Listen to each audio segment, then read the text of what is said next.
Di Bali, pengamanan dalam rangka sambut kedatangan rombongan Raja Salman juga diperketat. Polairut Polres Buleleng tingkatkan pengamanan pelabuhan dengan intensifikasi patroli laut.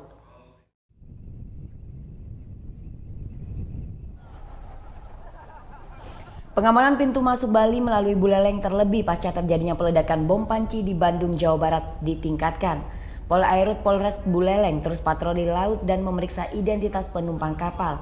Razia kendaraan box maupun penjagaan pintu masuk Buleleng di Pelabuhan Tikus dan Pelabuhan Rakyat juga semakin diperketat.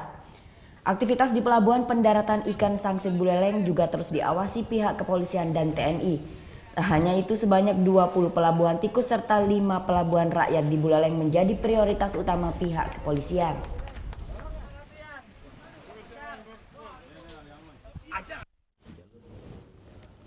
Masuknya dari laut itu sudah kita perketat ya, bukan hanya di laut saja, lewat darat pun dari daerah barat maupun dari daerah timur kita juga.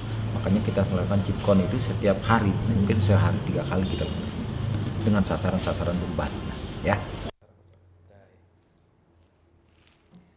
Udah selesai kan nontonnya? Nah, jadi jangan lupa buat like, komen, dan subscribe ya.